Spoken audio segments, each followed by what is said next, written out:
दिल्ली के पूर्व मुख्यमंत्री और आम आदमी पार्टी के संयोजक अरविंद केजरीवाल ने शराब नीति से जुड़े कथित भ्रष्टाचार मामले में दिल्ली की रॉन्ज एवेन्यू कोर्ट से बरी होने के बाद मीडिया से मुखातिब हुए। इस दौरान उन्होंने प्रधानमंत्री नरेंद्र मोदी और गृह मंत्री अमित शाह पर जोरदार हमला बोला और दोनों पर साजिश रचने के आरोप लगाए और दोनों से देश से माफी मांगने की मांग की। उन्होंने प्रधानमंत्री नरेंद्र मोदी को खुली चुनौती देते हुए कहा कि दिल्ली में दोबारा चुनाव करवा के दिखाएं। अगर बीजेपी की 10 से ज़्यादा सीट आ जाए तो मैं राजनीति छोड़ दूंगा। सुनिए अरविंद केजरीवाल ने और क्या कुछ कहा। शराब घोटाला भारतीय जनता पार्टी ने पिछले 4 साल से इस शब्द का भारतीय राजनीति में खूब इस्तेमाल किया। आज उसमें जो आदेश आया उस पर अभी चर्चा करेंगे। न्यायालय ने, हमारे जस्टिस सिस्टम ने इसमें एक बहुत ऐतिहासिक फैसला दिया है। इसके लिए मैं जुडिशरी का बहुत बहुत धन्यवाद करना चाहता हूं, जज साहब का बहुत बहुत धन्यवाद करना चाहता हूं। आज के इस माहौल में जब सारी संस्थाओं को, सारे अथॉरिटीज को डराया जा रहा है, धमकाया जा रहा है, ऐसे में इतना बड़ा न्याय करने के लिए जज साहब ने वाकई बहुत हिम्मत दिखाई है। मैं उन सभी वकील भाइयों का धन्यवाद करना चाहता हूं जिन्होंने एक एक कदम हम लोगों का साथ दिया, हमारी ये लड़ाई न्यायालय में लड़ी।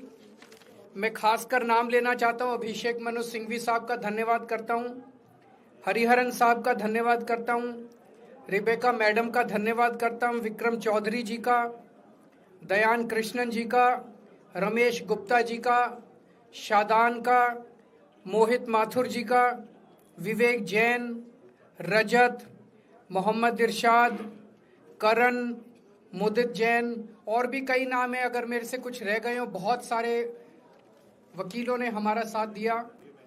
और उन सारे देश भर के लोगों का जिन्होंने पिछले 4 साल से जिस तरह से हमारे ऊपर अत्याचार किया जा रहा था, इतने कठिन समय में हम लोगों का साथ दिया, उनका धन्यवाद करना चाहता हूं। आप जान रहे हैं कि किस तरह से पिछले 4 साल से ईडी को, सीबीआई को, सारी संस्थाओं को इस्तेमाल करके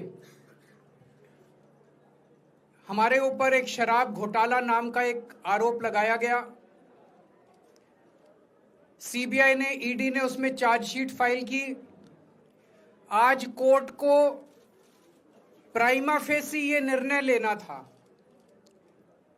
कि क्या सबूत और गवाहों के बयानों के आधार पे सफिशिएंट मटेरियल है कि इसमें मुकदमा चलाया जाए। अभी मुकदमा चला नहीं था। कोर्ट को यह निर्णय लेना था कि क्या मुकदमा चलाने लायक सफिशिएंट मटेरियल है, और कोर्ट ने लगभग 600 पेज के आदेश में सारे सबूतों और सारे गवाहों को मद्देनजर रखते हुए यह कहा है कि इतना भी सबूत नहीं है, इतने भी गवाहों के बयान नहीं है, एक निक्का सा भी सबूत नहीं है कि इसमें मुकदमा तक चलाया जा सके। अगर मुकदमा चलाया जाता, 15-20 साल मुकदमा चलता, उसमें बहुत सारे गवाह बुलाए जाते, सबूत रखे जाते, उसके बाद होता, वो तो अलग बात है।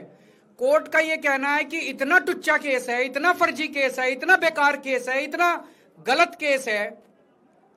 ये मैं नहीं कह रहा, ये भाषा है। आप कोर्ट का ऑर्डर पढ़िए। ये ऑर्डर जो है ये ऐतिहासिक ऑर्डर है। कोर्ट ने कहा है कि इतना फर्जी केस है, इतना फर्जी केस है, एक भी सबूत नहीं है, एक भी गवाह नहीं है कि इसमें मुकदमा भी नहीं चलाया जा सकता। ये पूरा षड्यंत्र किसने रचा, क्यों रचा? ये पूरा षड्यंत्र 2 लोगों ने मिलकर रचा, नरेंद्र मोदी जी और अमित शाह जी। और आज उन दोनों को पूरे देश से माफी मांगनी चाहिए। उन दोनों ने मिलकर षड्यंत्र रचा कि आम आदमी पार्टी को खत्म किया जाए, आम आदमी पार्टी को बर्बाद किया जाए, और उस षड्यंत्र के तहत आजाद भारत का सबसे बड़ा और सबसे घिनौना षड्यंत्र रचा उन लोगों ने। वो देख रहे थे कि दिल्ली में वो हमें नहीं हरा सकते। वो देख रहे थे कि दिल्ली की जनता हमारे कामों से बहुत खुश है। वो देख रहे थे दिल्ली में कामों की राजनीति के आधार पे वो कहीं खड़े नहीं होते। तो उन्होंने एक षड्यंत्र रचा। जनता जानती है कि केजरीवाल ईमानदार, उन्होंने कहा केजरीवाल की ईमानदारी पे चोट करो। जनता जानती है कि आम आदमी पार्टी ईमानदारी, उन्होंने कहा आम आदमी पार्टी की ईमानदारी पे चोट करो। उन्होंने आम आदमी पार्टी को खत्म करने के लिए षड्यंत्र रचा और बोले केजरीवाल बेईमान है, केजरीवाल बेईमान है, केजरीवाल बेईमान है। केजरीवाल ने शराब घोटाला किया, केजरीवाल पैसे खा गया, केजरीवाल ने 100 करोड़ रुपए खा लिए।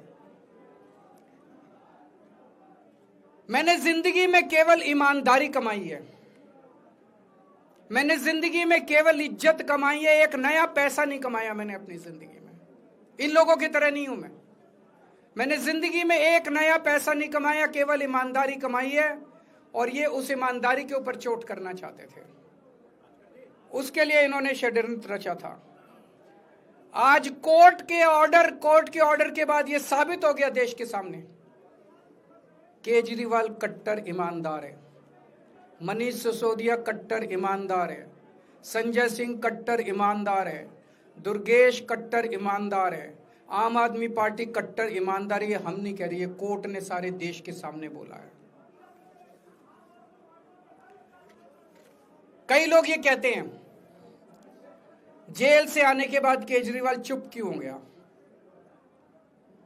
केजरीवाल गायब हो गया, केजरीवाल कहां गया। मैं कोई नेता नहीं हूं, मैं कोई पॉलिटिशियन नहीं हूं। पॉलिटिशियन को फर्क नहीं पड़ता, उनको 4 गाली दे दो, मोटी चमड़ी होती है उनकी।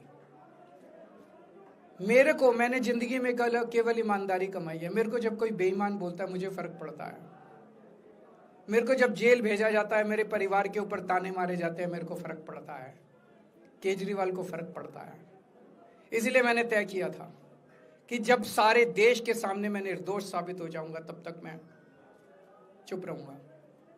आज मेरे दिल से बहुत बड़ा बोझ उतर गया। मैं मोदी जी को कहना चाहता हूं, मोदी जी आपने हमारे ऊपर इतने केस कर लिए, आपने ईडी छोड़ दी, आपने सीबीआई छोड़ दी, आपने पुलिस छोड़ दी, आपने इनकम टैक्स छोड़ दिया हमारे पीछे, आपने जेल भेज दिया हमारे 5 सबसे बड़े नेताओं को। आम आदमी पर एक समय ऐसा था जब आम आदमी पार्टी के सबसे टॉप के 5 नेता जेल में थे एक साथ। उसके बाद भी केजरीवाल का कुछ नहीं बिगाड़ सके।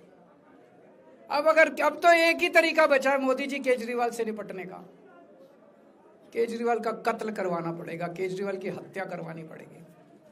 उसके अलावा अब केजरीवाल आपसे संभलने वाला नहीं है। अब आपके बस का नहीं है केजरीवाल, आपने सब कुछ करके देख लिया, अब केजरीवाल का कत्ल ही करवाना पड़ेगा। और एक तरीका है, मैं पहले भी बोल चुका, लेकिन वो मोदी जी के बस का नहीं है। मैंने 500 स्कूल बनवाए दिल्ली में, आप 5000 स्कूल बनाओ। मैंने दिल्ली की सड़कें अच्छी करी, आप पूरे देश की सड़कें ठीक कर दो, देखो केजरीवाल को कोई पूछेगा ही नहीं। केजरीवाल ने 200 मोहल्ला क्लिनिक बनाए, आप 20,000 मोहल्ला क्लिनिक बनाओ। आप तो देश के प्रधानमंत्री हो, अरे अच्छे काम करो ना। वो नहीं होता मोदी जी से, वो मोदी जी से नहीं होता। मैं उनको कहना चाहता हूं, प्रधानमंत्री जी, केवल सत्ता की जो प्रधानमंत्री मोदी जी की और अमित शाह जी की सत्ता की हवस है, ये उसका नतीजा है जो ये षड्यंत्र रचा गया। और इस षड्यंत्र का मैं बहुत छोटा हूं, हमारे परिवार ने बहुत भुगत भोगी है। मैं जेल गया, मेरी मां बीमार रहती है बहुत ज्यादा, उसको अस्पताल में एडमिट कराना पड़ा, बहुत रोई मेरी मां, बहुत रोई। इनकी पत्नी मनीष सिसोदिया जी की पत्नी, उनको मल्टीपल स्क्लेरोसिस डिजीज है, सब लोग जानते हैं। जब सुप्रीम कोर्ट में केस चल रहा था, संजीव खन्ना जी ने कहा कि बहुत गंदी बीमारी है, उनके नीचे का पूरा पोर्शन काम नहीं करता और धीरे धीरे बीमारी बढ़ती जा रही है। हमारे परिवार ने बहुत भुगता है, लेकिन वो इंपॉर्टेंट नहीं है, हम इंपॉर्टेंट नहीं है, हमारा परिवार भी इंपॉर्टेंट नहीं है। लेकिन मोदी जी और अमित शाह जी के षड्यंत्र का खामियाजा जो दिल्ली भुगत रही है, दिल्ली के 3 करोड़ लोग भुगत रहे हैं, उसकी भरपाई कौन करेगा? आज दिल्ली में कहीं चले जाओ, सारी सड़कें टूटी पड़ी हैं, अस्पतालों में दवाइयां मिलनी बंद हो गई हैं, मोहल्ला क्लिनिक बंद किए जा रहे हैं, स्कूलों का बुरा हाल हो रहा है। पूरे दिल्ली में पोल्यूशन इतना ज्यादा कभी दिल्ली की जनता ने नहीं देखा था। यमुना का बहुत बुरा हाल हो गया है। एक चीज बता जो तो दिल्ली में इन्होंने ठीक करी हो।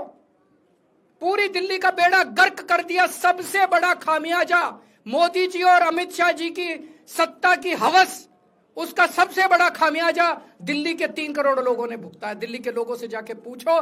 आज मैं चैलेंज करता हूं मोदी जी को, मोदी जी हिम्मत है दिल्ली में दोबारा चुनाव करा के दिखा दो। 10 से ज्यादा तुम्हारी सीट आ जाए मैं राजनीति छोड़ दूंगा।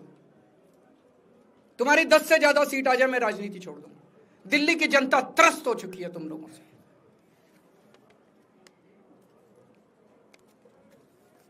मैं मोदी जी को कहना चाहता हूं, अगर आपने सत्ता हासिल करनी है, कुछ पॉजिटिव काम करके सत्ता हासिल करो। आज देश के सामने इतनी बड़ी बड़ी समस्याएं हैं। आज देश का युवा दुखी है, देश का व्यापारी दुखी है, देश का उद्योगपति दुखी है।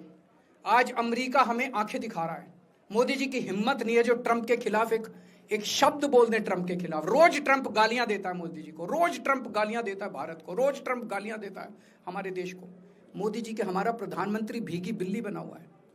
अरे देश संभालिए ना। आपको हमने देश चलाने को दिया था और आप केजरीवाल में उलझ गए, आप आम आदमी पार्टी में उलझ गए। पॉजिटिव काम करके सत्ता हासिल कीजिए, ये नेगेटिव काम करना बंद कीजिए। अगर आपके कोई 1-2 प्रश्न है तो।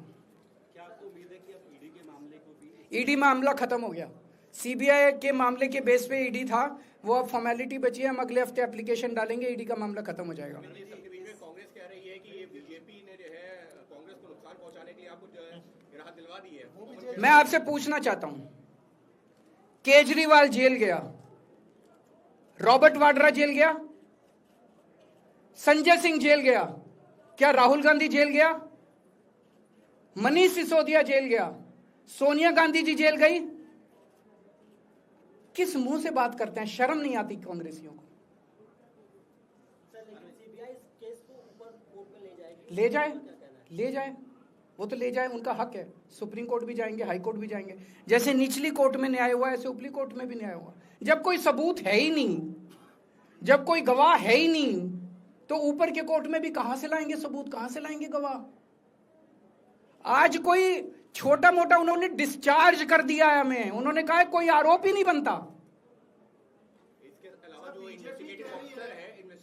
इन्वेस्टिगेटिंग ऑफिसर सीबीआई के ऊपर उन्होंने, कोर्ट ने टिप्पणी की है कि सीबीआई अपने दोषी अधिकारियों के खिलाफ डिसिप्लिनरी एक्शन, कभी ऐसा ऑर्डर देखा है? इसका मतलब कितना फर्जी मुकदमा था कि सीबीआई के अफसरों के खिलाफ डिसिप्लिनरी एक्शन लिया जाएगा।